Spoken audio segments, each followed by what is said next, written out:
Hey everyone, this is Cineax here with an Uncharted review for Uncharted 4. This is the last one in their whole collection, and sorry to say there's not going to be any more. We might be able to see Nathan Drake on a later date on something else, but for now, Uncharted 4 is the last one. There will be add-on content apparently, according to the developers, so we have like a little season pass and whatnot we could, enjoy. Moving on, we have the story. The story, for the most part, pretty good stuff. The chapters are a lot longer, they feel, compared to its predecessors. Also, we have 22 chapters overall. So long 22 chapters, pretty good stuff. The story starts off with, him dealing with his normal life, with Elena. He's married now. He has a regular steady job. His house, I think, is paid off, and his car is paid off with all the treasures he's found. And for the most part, the beginning of the story, when it sets itself, is pretty good. We also have scenes where, he's, doing his job thing, he's doing his house thing, and it tends to go back and forth into his childhood with his brother. I want to say older brother, Sam. Sam is definitely the other part of this entire story. Sam comes in one part, and that's it. Everything that was pretty much legit in Nathan's life is now gone. He pretty much has to go through this crazy adventure because Sam is in a lot of trouble. And older brother Sam basically is in a life and death situation where he has to find the treasure of a pirate called Avery. And apparently this pirate had a lot of treasure, left it behind somewhere, and now they have to find it because if Sam doesn't find it, his story was that he will get shot and killed by some guy named Hector, I think it was, in jail. So the story overall, throughout the 22 chapters, great.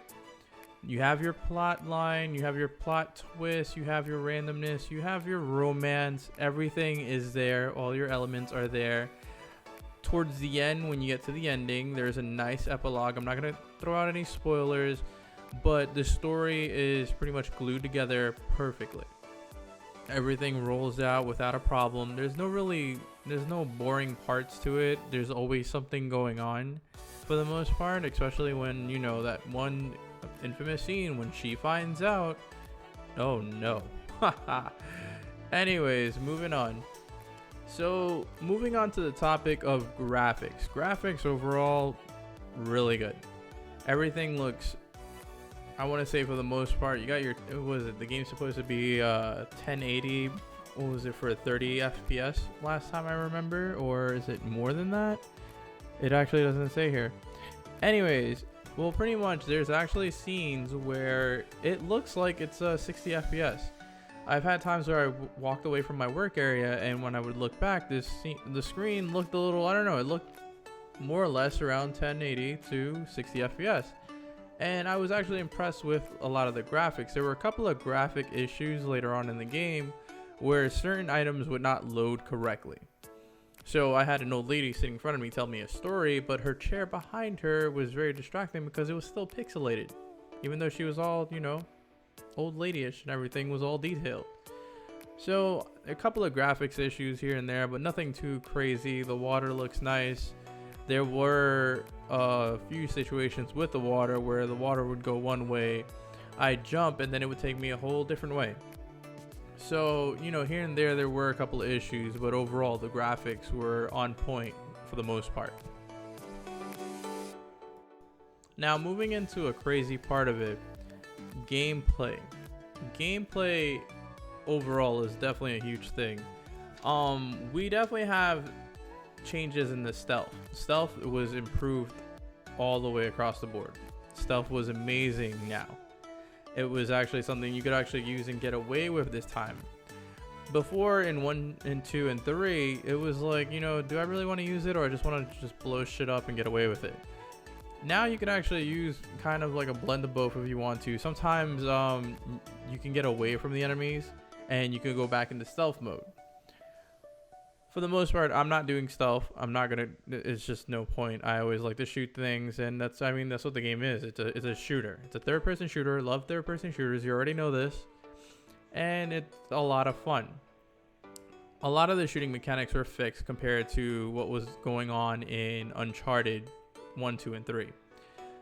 Uncharted 1 was pretty decent. The shooting mechanics was alright, but 2 it got a little sketchy. I'm not gonna lie about that. 3, everything was just thrown out the window. I don't know who was a part of that department, but the whole gameplay shooting mechanics part of things sucked. We move on to Uncharted 4, and they even added little features where you have the auto lock and whatnot. It actually helps, you know, a lot of the people who don't know how to really play Uncharted. It helps them out a little bit. And it also helps if you want to make a really good action movie out of it, because, you know, all the shots actually land. The shooting was definitely fixed before. You also have 2 additional new things where you have grappling. Grappling's a big essential thing. You need grappling to get around in certain areas. Grappling definitely helps out. You do grappling on random occasions. You do it on on-the-go occasions. It's something that's very necessary to get around in some of the parts. Sliding is another thing, and I swear to you, sliding was abused in this game, because everywhere I went, you had to slide somewhere. I kind of appreciate the sliding mechanic, but, you know, I feel that we could have did away with it in a sense, but I guess it kind of go hand in hand with some of the grappling scenes where it made it a little pretty epic, you know? It is what it is. Also, we actually have a little mini game that for gameplay that they decided to throw in there, and this was a big plus. They actually decided to throw in Crash Bandicoot. Crash Bandicoot, as far as a mini game concerned, huge.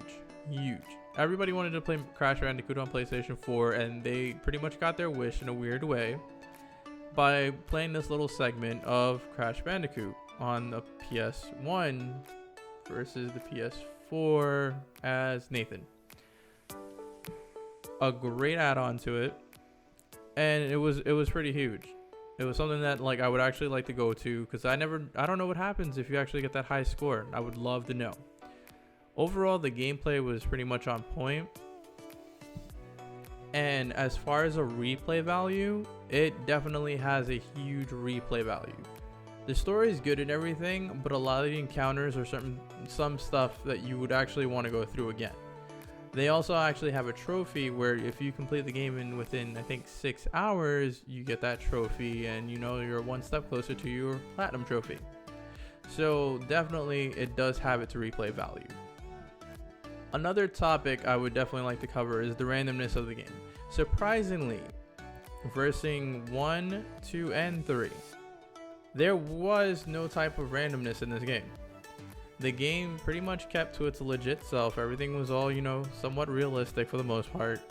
And there was nothing that really skewed the adventure. There was nothing that really threw everything aside and said, you know, this is not reality. This is some crazy randomness you're about to go through, and it's just not right. You had your situation where in Uncharted 1 they had these demon things running around inside a basement, and then you had to grab that MP5 and, you know, get around, and hopefully you would survive. You had a similar situation where there was this guy who was like hyped up on resin, and apparently he was like some super soldier on resin, and you had to like shoot objects around him to blow up. I think it was like lit up resin that you would shoot at, and he would catch fire. So with that said, some of these situations you don't have to worry about. Also, Uncharted 3 had that weird situation where you were on the hallucinogen of some sort, where you started to see people with fire heads. So I'm kind of glad they did away with that type of randomness. I like that they, you know, kept everything regular. They kept the game, you know, to a basic, you know, it's just Uncharted. You know, you're going through a treasure hunt. You have your plot twists, your enemies, people, the competition, and it sets for a really good story. So overall, with the story said and done, your graphics, your gameplay, a lot of it was just through the roof. Your story, a perfect story. I'm not gonna say a perfect story, but, you know, it was a really great story. It was something that I could actually go back to and enjoy again. As far as your graphics are concerned, the game looks amazing. There's no doubt about it. There's parts of it where you know, they would actually tell you like, hey, that's an amazing view, and you would look at it and you're like, oh my god, that really is an amazing view. This really looks nice. This game wasn't, you know, just done out of, you know, paper mache. Like, you know, it was actually taken time, and they recreated some stuff that it works. You know, a lot of the views work for this game. And going back to gameplay, like I said, they fixed a lot of the stuff that I had an issue with back in the day with your shooting. Some of the swimming mechanics were fixed. The stealth was fixed. They added in grappling. They added in sliding. They added in that little mini game where you could play as Crash Bandicoot, which was a huge plus. There's a lot they did to gameplay, and overall it pretty much comes up as a great game. This game definitely in my library gets a 9 out of 10. The only reason I'm not giving it that 10 out of 10 is because they added the puzzles again, and I can live without puzzles. That's just personal opinion. Anyways, this is Cineax signing out. Always remain epic.